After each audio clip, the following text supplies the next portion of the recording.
Hej gutter. Vi skal spille nogle Scuff Steam-spil i dag. Og med mig der har jeg Olli Frys, Hypernot og Paul. Den her gang der kører vi gratis Steam-spil. Vi skal spille Mad Adventures, boys. Mad Adventures. Ja, okay. Det er virkelig tyndskid. Hvorfor kører det her spil bedre end alle spil på Steam? Det kører faktisk fucking godt. Turn on PvP, dreng. Drenge, Turn on kom PvP og hjælp mig.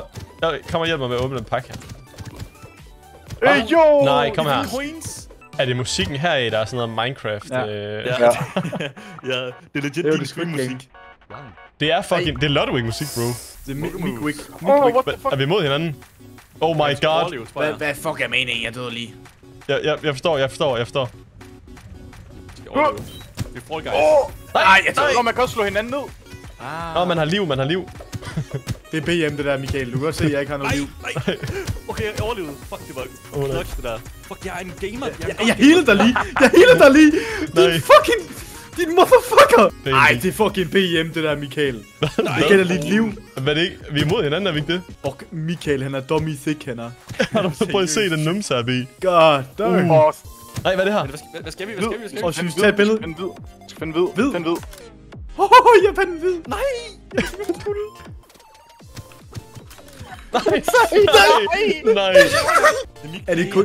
Er det Mick, der er tilbage?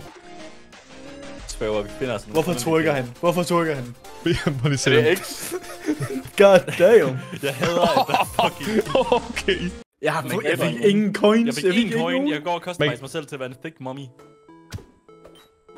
Men kan man stjæle hinandens coins? Ja, man kan. Gå ikke. Giv mig B. Gå ikke. A friend of the Grumbles, kom her. Pants off. God damn. Fuck, det er cursed. Og det der en baddie, der var B. Fuck, det er cursed, det her, B. Er I klar? Jeg er så cursed. Ej, nej, drenge, hvorfor er alle nøgne? No coins. Nej! Fuck, jeg har et liv tilbage. Jamie, han har 24 coins. Nej, jeg dør! Nej! Paul, lige to, vi har en alliance, om vi ikke tager en hans coins. Nej. Parkour! Jeg kom for at lave vinder.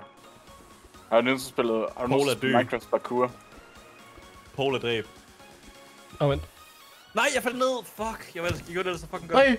Jeg er død. Bro, det er kun der er liv. Paul, han er faktisk en gamer.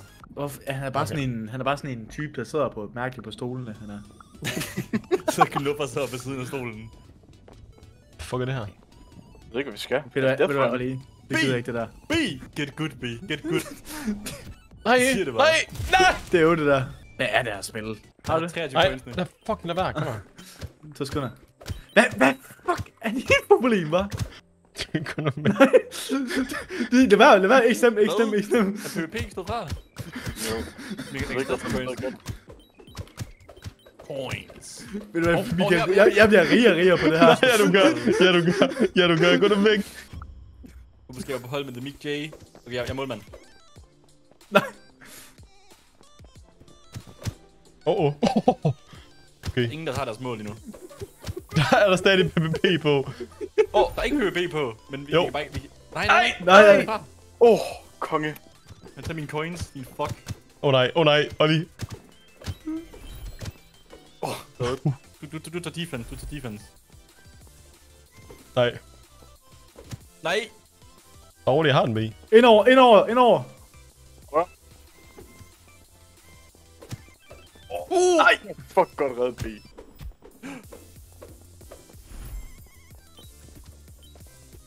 Let's go! Yeah, mate! Nice! Big Boss Dragon fight. Jo, Hvad? hvad er det her? Giv mig. Bro, det er ligesom Elden Ring. Nej, drenge! Jo, der er jo lige på den der... Fuck, seriøst. Jeg har aldrig været så cracked til noget, som jeg til det her spil. Nej, drenge. Nej. Nej, jeg var næsten om bagved den! Hvorfor er det her mere spændende end World of Warcraft rated? Faktisk. Var det actual factual på dansk? Ja. Nej, ikke der igen. Hey, Battle Royale. Nej. What the fuck er det? Men det var nogle dejlige coins, jeg fik der. Hvad var det der? Hvorfor kommer der en last second Battle Royale? Det er sgu da fucking mærkeligt. 10 ud af 10. Real fun. Ja, 10 ud af 10. In fact, it's been real fun. Vent, hvad? Prøv lige tryk quit. 5 cancel buttons. Så leave, det står med rød tekst, så du ikke kan se, det står der. Ja. Det er så kong. Det var faktisk en banger. Vi skal spille Doge Fight. Boys, fuck det sketch det her. Hver gang jeg åbner spillet, så åbner den det med mit VR-program. Hvad hedder sådan en? Ja, en miner. Fuck, det er sjovt. Ja, vi skal vælge map, Doge Arena, Saucy Island. Hvad ved I? Backrooms. Oh, er det jer, der joiner? Ja. Fuck, musikken er loud. Det er fucking fedt. Det virker som om I er blevet lavere. Okay, jeg er på ham! Okay. Vi spiller i Backrooms, boys. Oh my god, hvad er det her? Hvorfor vi... Der er Mokus! Nej!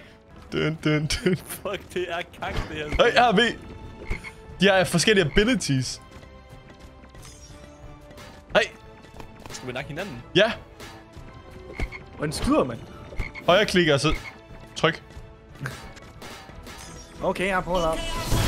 Oh god, det er højt. Jeg tror, det skal være okay at pull up, fordi den virker med OP. Nej, du tog fucking livet. Jeg tager Amogus. Amogus. Nej, hvad er det der? Hvordan, jeg ved ikke, hvordan jeg samler den sten der, men det er mit ult. Det er jo fucking dog.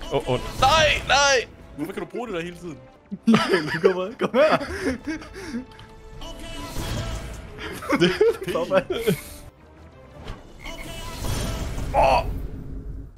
Get fucked alle sammen, men... Kom her. Hvor er du henne? Kom her. Kom her. Paul med okay, jeg pull up. Okay, jeg pull up. Jeg kan ikke. Min ability skader ikke, det er fucking dog. Fuck ham der. Nej. Okay, jeg pull up. Fuck ham der. Nej. Han er en madman. Hvad er det her? Nej. Du fik mig, B. Du dashede ind i mig. Men fik der noget ud af at vinde? Jeg fik plus 200 social credit. Fuck. Det var sgu da meget memeable. Ja, udover at den cryptominede mit VR-headset. Det er true. God memes, 4 ud af 10. Den får en 6. Jeg spiller det aldrig igen. Han pruttede igennem et soltag. Okay, jeg pull up. Hvad er det? Jo, men. Næste, vi skal spille, det er Bargy Kart, boys. Yes! Er I klar? Banana Boulevard. Nej, jeg er klar. Jeg skal være monkey. Nå, jeg er monkey. Jeg er også monkey. Jeg er det som monkey. Hvordan styrer man? Jeg har ingen anelse. Og jeg har sådan 20 det her, minutter. Det skal nok blive forvirrende. Paul han er helt sikkert sådan en type, der bare har spillet det her sådan mange gange før. Man kan drift. Hvordan er det, man drifter, Paul? Oh shit, okay, jeg ved det. Ligesom Mario Kart. Nej, det er boost. Det er boost. No, I don't. Fuck. Shit. Jeg røg af. No, I can't. Det finder jeg, man kan ikke indhente sådan playeren foran en, fordi man har kun én ability at vælge med. Du har boost? Jeg er den eneste, der spiller med controller. Ja. Så derfor er det ikke på 4. plads. Nej. Fuck, der er en, der har fået mange kejler i streg, mand. Holy shit. Ja, mig. Jeg får kun kejler. Jeg forstår ikke, hvorfor jeg ikke får blue shells. Du får, hvad du er. Fuck, det griner han ikke. Seriøst. Er I min mor? Fuck, mand. Nej, hvad er det? Nej, der var blue shell. Jeg eksploderede bare. Du drifter den der B. Jeg kan ikke finde ud af drift. Jeg tror, det er det, der går galt. Men... Hey, jeg så lidt til snus. Det tror jeg var edstøv. Det her spil, det kan jeg ikke lide. 0 stjerner. What the fuck, jeg blev blue shield. Fuck, det tager lang tid, mand. Det var så lidt, Fuck, mand. Det er rigtig meget ikke et skip at gøre det der, Olli. Ligesom det ikke er et skip at tage den der. Nej! Han pruttede igennem et soltag. Ej, der var en, der blue shellede ham. Lad være. Men på ingen måde at få højere top speed. Det er ret nice. Var der en af jer, der fik blue shell eller sådan noget? Nå, det er torpedoen. Ja. Hvem er den her? Nej. Tak, B. Michael skal ikke vinde. Jeg kan lige, der er ikke nogen sound effects overhovedet. B! Nej, det er løgn! Det er for fucking nej! Hvor er du dårlig, mand. Jeg bliver blue shield 2 gange! Ej, Olli. Midt er! Og du falder ned, Nu falder han ned. Ej. Edstøv B. 10 ud af 10. Jeg blev blue shield 3 gange. 10 ud af 10. Mit spil crashede lige, fordi jeg var inde i et lobby, der startede inden. Du misser ikke noget, Olli. Du ved det. Hvad? Nej. Så der er problem med det her. Og du skulle have taget inderbanen, B. Nej. Fuck. Michael. Ham der Paul der, han skal... Ane er ikke med, Paul. Du behøver ikke... Du behøver ikke gøre sådan der. Hvad prøver du at imponere, var? Yo, MJ with the skip. Nej! Men jeg troede, den var hjemme. Der var faktisk et ledet skip hernede. Ja. Man kan ikke komme ud af det. Alle 4. Hvad? Kan man gøre det der? Nej, alle 4. Jeg vil råde alle til at lade være med at spille det. Hvad Jeg synes, mener I? altså, jeg ved godt, det var gratis, men jeg har lyst til at få pengene tilbage for det her. Jigsaw puzzles, gutter. Nej. Er det multiplayer? Jeg tror ikke, det er Skal vi sidde og lave puslespil? Puzzles together. Vi skal ikke sidde og lave puslespil. Skal vi ikke finde hjørnerne først? Skynd jer, drenge. Vi skal speedrun det her. Skal vi ikke finde hjørnernes bedst? Find alle corner. Hvad laver vi, boys? Jeg har brug for at vide. Ej, der er en snude her. Vi samler hunden, bro. Start med at lave kanterne, boys. Et andet øje. vi laver hunden, Michael, bro. find et andet øje. Hey, jeg har fundet øjet, B. Ja, jeg fandt det også. Jeg har fundet 2 kantpieces, der er fedt sammen. Lad være med det der, Michael. Det der. Kan vi ikke lige få...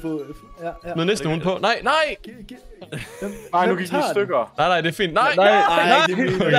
Nej. Og lige han fokuserer rigtig meget på, hvad der sker lige nu. Han er helt stille. Ja, der er sikkert åben mund. Ja, han sidder med åben mund. Ikke sjovt, grint ikke. Så nogen har taget stykker og bare gemt det.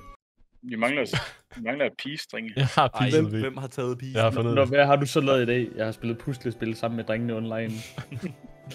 Ja, tak. Kan vi så få en med gang. 1000 pieces? Vi har den, drenge. Oh my fucking god. Hvad så? Okay. Oh my god. Saxe, vi fordeler det her. Du tager alle de blå. Okay, Hvor hvad? lang tid har I? Oh my God. Drenge, er der nogen gule? Jeg kan ikke se, om der er gule. Jeg har en gul. Jeg har et Saxe, hjørne, han jeg har kan et hjørne. ikke Ja, se start hjørnerne. Start med hjørnerne, gutter. Jeg har et hjørne. Paul har et hjørne. Det var endnu et spil. Hvad synes I, gutter? Ja, det får en 7,5 for mig. Næste spil. Banana Shooter, boys. Vi skal spille Banana Shooter. Jeg kan ikke se noget. Jeg ved ikke, hvem jeg er. Det er som om Du har alting 2 er- achievements. Jeg fik lige eller 3 achievements. Jeg tror, jeg er på hold med herr Paul. hvad? Nej, jeg er på hold med Emil, tror jeg. Okay, jeg tror ikke, der er... Nå, hvorfor løber I sammen? Hvor er I nederen? Hvordan får jeg nye guns? Og nye Hvad er meningen med det her? Dø. Det er legit Roblox. Fuck ikke, du er bare 2 kilometer væk. Jeg kan bare ikke se dig. Best play in the match. Nej, anden plads. Let's go. Fuck mig. Det er det værste spil. Vent, er det Newtown, det her? Newtown. Det er Newtown. Det er det, jeg sagde. That's what I What I'm saying. Hvad er det der? Jeg tror, det er Newtown, det her. Jeg tror, Jeg tror, det er Okay. Newtown. Jeg kan godt lide det, når kommentatoren går bogstaver, så den bare siger blu. Men er det en nuke, det her? Men er det Newtown? Bro, Jeg tror, det er Garrus, nuke. Det er rent faktisk godt. Fuck! Seriously, Michael J. Michael J. Michael the J. Jeg tror, det er Dogtown, det her. Nej, vent. Det er det i hvert fald. I fik mig. Musikken. Newtown er ved slut. Eller Dogtown er ved slut. Hey! Suck my banana. Jeg har lige så mange kills. Ja, jeg vandt, du. Jeg fik det først. Det er en alt 4 her, var. Jeg synes, det var sjovt nok, da jeg vandt, faktisk. Nice. Det var Banana Shooter, gutter. Hvad siger I? Det var en god... Ud af 10. Ud af 10. Ud af 10. Alt 4 ud af 10. Ud af 10. Alle Det må nok være Alle en 4 ud af 10. solid 2,5. Ikke flere puslespil. Wyoming Winter. Jeg spiller noget Wyoming Winter, gutter. Det har mixed reviews. Nej, boys. Nej. Har du læst fucking reviews? Hvad? Ja, alle sammen, det er Crypto Miner, don't download. RTX 3060s at 98% usage the entire time. Not a Bitcoin miner, guys. Det bliver ikke det her. Piggy Hunt, guys. Jeg elsker de her spil. Hvor broken de er. Er det Dead by Daylight, eller hvad er det her? Det er det kraftedeme, men det er Dead by Daylight. Hey, yo. Hey, daily reward, guys. There is no... Nej, Nej. den trap B. Og Daily Reward. Nej, jeg bliver nødt til at lukke spillet. Fuck, jeg faldt for det ældste trick i bogen. Nej. Det ældste trick i bogen. Ja, vi må ikke sige You den are der. monster, står der for mig. The lights Så are må være on. nødt, der er monster. I better go check it out. Fuck. Teksten, den går så hurtigt, men ikke kan nå at læse Ja. det. Pik, nej. jeg har. Det er Du jo er Olli Frys survivor. skyzone. Det er Olli Frys Hvem er skyzone. imposter, boys? Jeg ventede. Tryk Det er ikke mig, der er imposter, men jeg ventede lige. Hvordan gør du? Oh my god, Piggy er her. Piggy er her. Gå ind i venten. Gå ind i venten, Paul. Jeg ved, Nej, for helvede. jeg gør Det er det. mig aldrig. Oh my god. Jeg hørte ham. Nej, det må ikke. Oh my god, Jeg jeg spiller- kan jeg faktisk chokke det. Okay, der er ikke nogen grund til det der. Hvad er det der for noget? Kom her. Stun gun, B. Get fucked. Jeg er færdig, Paul. Jeg vil ret at kende dig. Løb, Oliver. Løb, Oliver. Nej, Piggy fik mig. Jeg har banket, mand. Jeg har endnu 4, mand. Piggy fik mig, Paul. Jeg kan med spille fucking puslespil, altså. Hvem? Hvem? Ja, hvem Hvem spurgte? spurgte? Okay, månen. Jeg prøver at finde ud af, hvor månen er. Det, Vent, Paul. Det er ikke fucking cracked. Ej, det var jeg sgu da fucking god til. Fuck, det er cracked, det her. The lights are on at the... the place abandoned. Den er The for place years years. now. I better. Du har haft 2 forsøg til det her, Paul, og du kan stadigvæk ikke finde ud af det. Ja, det er altså lige min task, drenge. Der er tasks. Nu lukker den efter. Der er en plunger, den skal vi bruge i køkkenet.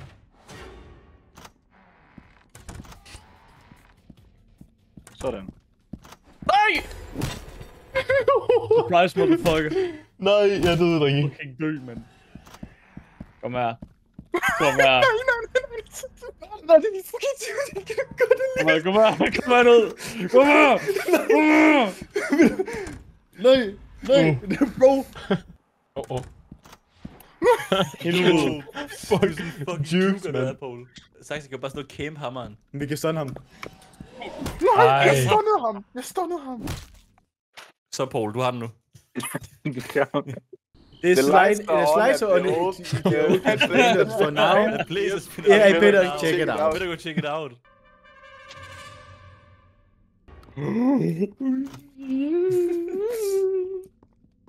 Er det Michael igen? Kom ikke og sige Nej, det, den er Michael. dør. Den er lige her. Det er fucking dumbass.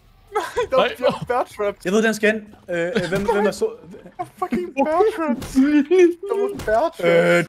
Hvem er det, der har den der fucking plug der? Jeg ved, hvor den skal hen. Den du løber rundt med. Den der hvad? Nej, okay, ja.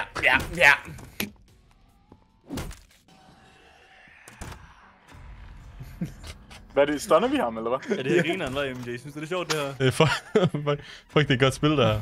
Fuck, jeg elsker det spil her. Hey. I morgen, Tommy, men... Drenge, jeg skal nok til introen. Du har Du har den nu. Det var til, at du skal nok hjælpe. The lights are The on. lights. You understand Well, it's that? been abandoned for years now. I better go check it out. I better go. Hey, boys. Ikke dig igen. Hvem er sammen med nu? Er det Saxe? Mig. Det er godt fra starten af det her. Paul siger ikke noget, så jeg tror, det er ham, der er infected. Ja. Nå, jeg er ikke infected. Jeg er ikke for... Det er træls, det der. Det er surt. Det er surt. Det er surt, det der. Det er sgu træls. Det er sgu træls, det der. Er den sidste der. Eller vent, hvad? Ja, du skal ikke gå igennem der. Du skal ikke gå igennem. Okay. Jeg sagde, at han ikke skulle gå igennem. Jeg har den, drenge. There's some lights meat are going on. on. The place has been abandoned for years now. I better go check it out. Better go. You are a suspect. Han kom op der. Ja, det gør han.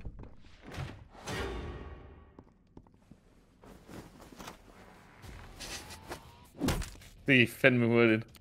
Ja, tidsfyr. Okay. Hej. Jeg hader det her spil.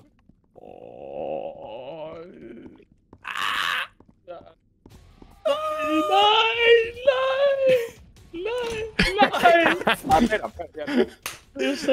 spillet. Lortespil. Ja. Var det Piggy? Det er for svært. Jeg giver det en 3,5 ud af 10. Det kunne have været godt. Hvad, det er godt. Jeg tror bare, I er dårlige til det. Siden jeg altid... Hey, du I har er- også tabt. Du har også tabt hver eneste gang. Det var hyggeligt chat. Tak fordi I er så med. Det var Steam-spil. Can't see shit. Glædelig jul, boys. Nogen har noget at sige, drenge. Det har været ægte. Det har været sjovt. God jul og glædelig nytår.